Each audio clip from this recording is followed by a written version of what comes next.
श्री स्वामी समर्थ. आचार्य मंजुषा जोशी या युट्यूब चॅनलवरती आपल्या सगळ्यांचं सहर्ष स्वागत. आज आपण समजून घेणार आहोत वृषभ राशीच्या जातकांना एप्रिल हा संपूर्ण महिना कसा असणार आहे. या महिन्यामध्ये कोणत्या महत्त्वपूर्ण गोष्टी तुमच्या आयुष्यात घडू शकतात, कोणत्या महत्त्वपूर्ण निर्णयांवरती तुम्हाला शिक्कामोर्तब करता येणार आहे, याबद्दल संपूर्ण माहिती जाणून घेणार आहोत. चला तर मग माहितीला सुरुवात करूयात.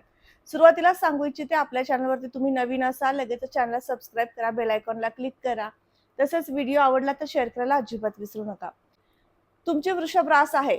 लग्न स्वामी शुक्र यांचं गोचर 12व्या घरातून रवी युक्त मेष राशीतनं होत आहे. शुक्र ग्रह 19 एप्रिल पर्यंत 12व्या घरातनं गोचर करणार आहे. तदनंतर तो प्रथम भावात येईल. त्यामुळे 19 एप्रिल पर्यंत तुमच्या स्वभावामध्ये निर्णयावरती ठाम राहणं, प्रत्येक गोष्टीचा अधिक विचार करून मगच त्या ठिकाणी गुंतवणुकी करणं, अशा काही गोष्टी करता आल्या तर नक्की करा. त्यामुळे तुमच्या जीवनातील महत्त्वपूर्ण डिसिजन तुम्ही घेऊ शकणार आहात. याचबरोबर लग्नस्थानामध्ये हर्षल ग्रह आहे. त्यामुळे या सगळ्या कालावधीमध्ये काही महिन्यांपासून तुम्हाला वारंवार जाणवत असेल की आपल्या स्वभावामध्ये थोडीशी चंचलता आली आहे किंवा अधिक शीघ्रतेने आपण एखादं काम करतोय. हे हर्षलचे आपल्यावर होणारे इफेक्ट आहेत.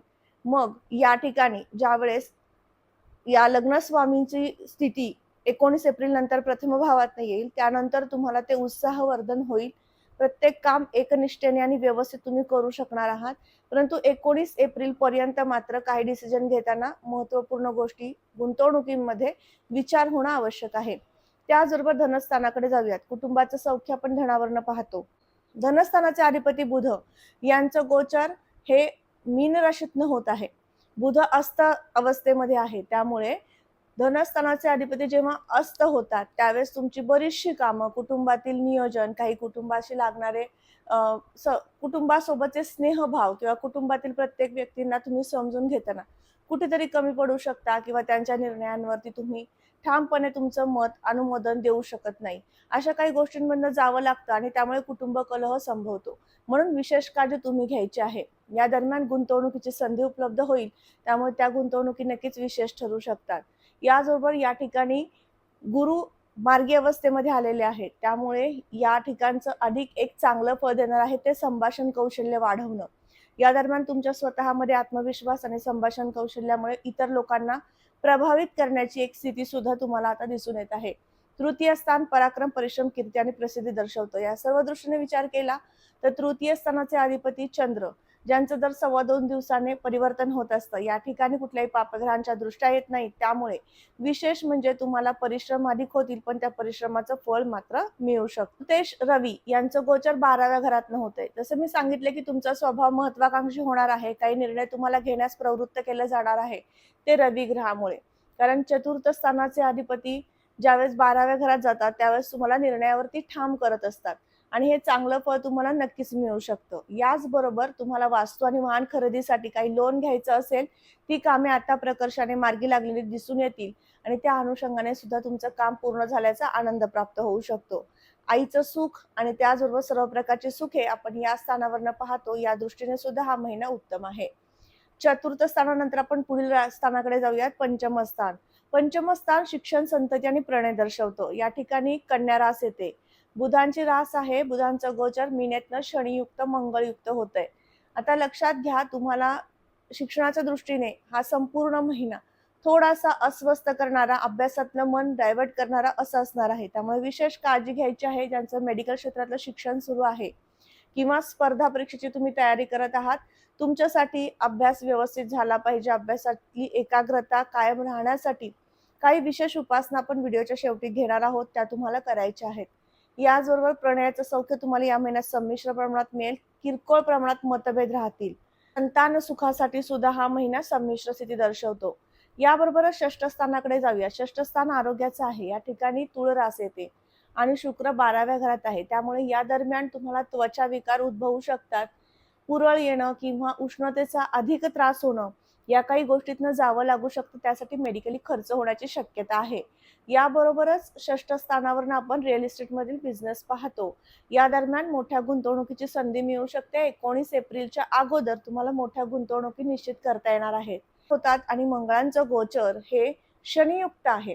शनियुक्त जेव्हा मंगळ गोचर करतात त्यावेळेस थोडासा आत्मविश्वास कमी करून देऊ शकतात किंवा तुमच्या पती किंवा पत्नीचं सौख्य तुम्हाला कमी प्रमाणात मिळू शकतं. काही डिसिजन त्यांच्यावर लादलेत की काय किंवा त्यांच्या मनाविरुद्ध होतंय की काय असा काहीसा संभ्रम तुमच्या आयुष्यामध्ये निर्माण होऊ शकतो. दोघांमध्ये मतभेद निर्माण होऊ शकतात.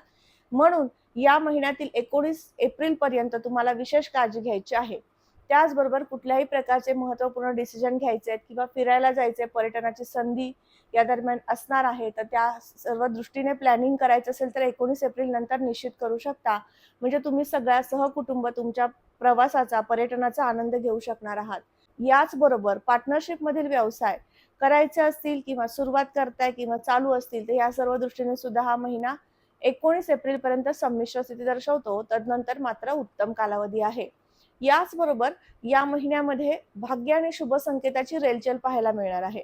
वारंवार महत्त्वपूर्ण कार्य समोर येणं, ते करायची इच्छाशक्ती जागृत होणं, परंतु ते काम अर्धवटच ठेवून तुम्ही काहीसं पुन्हा ते नंतर करूयात या विचारांकडे जाणं, अशी काही संमिश्र स्थिती असल्यामुळे शुभ संकेत येतायत, पण त्या शुभ संकेताला तुम्ही कितपर्यंत ते साध्य करून घेताय, हे फार महत्त्वाचं आणि हे होण्यासाठी आपण आता पुढे उपासना समजून घेणार आहोत. ज्यांचा व्यवसाय आहे, अशा व्यावसायिक वर्गाला सांगू इच्छिते, तुम्हाला या संपूर्ण महिन्याच्या कालावधीमध्ये व्यवसायामध्ये वृद्धी झालेली दिसून येणार आहे.